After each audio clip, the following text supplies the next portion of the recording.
Jacob is back at it here to give everyone another UFC predictions video, especially since I haven't done a UFC video in over a month, I think. And with UFC 257 right around the corner on Saturday, January 23rd, it's time to give my predictions for UFC 257's main card. And we'll start the prediction off in the UFC women's strawweight division where we have Marina Rodriguez versus Amanda Ribas. This is actually a more closer fight than the betting line would indicate. I think both are good. I think Ribas just has more ways to win the fight, although it could be a lot closer than people think it will be. But I'm going to give Amanda Ribas the win for this particular fight. I have a good feeling about it, and then I think she possibly gets a title shot or in a fight for a title shot in her next fight. Maybe not, I don't know. And then next up in the men's featherweight division, we have Hakeem Dawadu versus Shane Burgos.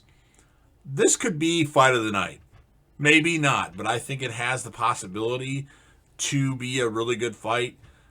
Burgos is a slight favorite. I think Dawadu is going to win this fight. He's going to make it happen somehow, some way, and move up the featherweight ranks, and that's what I'm going to go with. So Hakeem Dawadu, he's going to beat Shane Burgos, even though Burgos is the favorite in the fight. And then in the women's flyweight division, we have Jessica Eye versus Joanne Calderwood. I mean,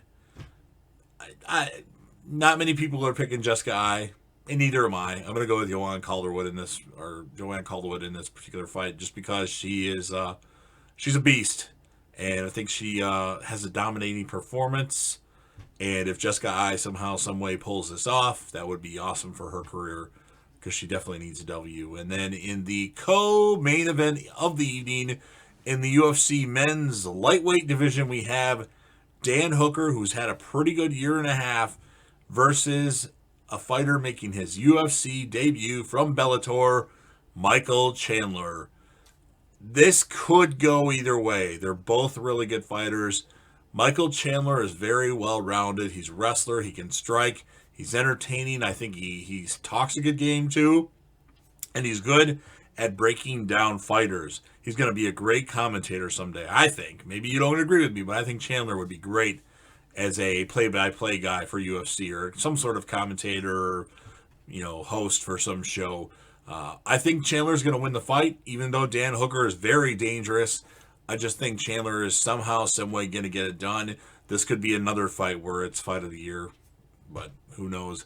I should give more credit to Dan Hooker. He definitely deserves it. He almost beat Dustin Poirier, but I just think Michael Chandler is going to make his UFC debut victoriously. So Michael Chandler gets the win and possibly moves into a title shot against the winner of this fight. We have in the main event of the evening, Dustin Poirier versus the returning Conor McGregor 2. That's right. They fought 2. This will be the second time they fought. The first time, before McGregor got really big, he knocked Poirier out in the first round. Stylistically, I think this is a bad matchup for Dustin Poirier because McGregor can go toe-to-toe with him in striking. Now, Poirier may be the better boxer, but Conor McGregor has that precision striking, and I think Conor's going to get the job done. And we all know, unfortunately, I don't really like Conor McGregor all that much. I'm going to root for him in this fight, but Dustin Poirier, don't sell him short. He's a damn good fighter. Had some good fights against Max Holloway, Dan Hooker, and Justin Gaethje, who he did beat pretty badly. Well, I don't know if that fight should have been stopped when it was, but nonetheless, I think McGregor knocks out Poirier again. And then Conor, this could be for the UFC lightweight championship, possibly. Or it could be a fight to determine who will face Khabib Nurmagomedov. If that is the case, which Khabib has stated that he's retiring, but we shall see.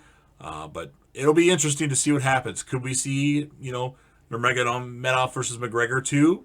We'll find out. I mean, that pay-per-view drew buku bucks for UFC. So Dana White, if Conor McGregor wins this fight, he's going to try to make that fight happen no matter what it takes.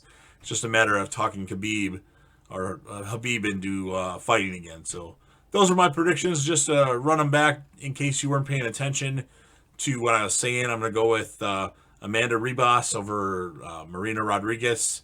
Picking Hakeem Dawadu over Shane Burgos. I'm going with Joanne Calderwood over Jessica I. Picking Michael Chandler to beat Dan Hooker. And picking the notorious Conor McGregor to beat Dustin the Diamond Poirier. So those are my predictions. If you're a fan of the UFC, if you like this UFC ESPN pay-per-view, if you're a fan of Conor McGregor, whatever the case may be, smash that like button. If you know anybody that you think would be interested in hearing my predictions, go ahead and share the video to them. They can share it with whomever they want to share it with. And then make sure you leave me a comment with your predictions of who you think will win in each fight. And there's also some good fighters on the prelims.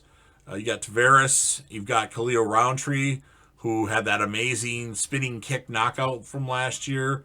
So they should be good. And then also, you can talk about fights you want to see, your favorite fighters, what you think fight of the year was last year. I mean, Zhang Weili versus Joanna Jędrzejczyk was my fight of the year by far, even though Figueiredo versus Moreno was really good, and then Dan Hooker versus I'm forgetting his name all of a sudden. Dustin Poirier was pretty good. And then, you know what? You got to even include John Jones versus Dominic Reyes, because that was an exciting fight, because right away, right off the bat, you're like, okay, Reyes 2, Jones nothing.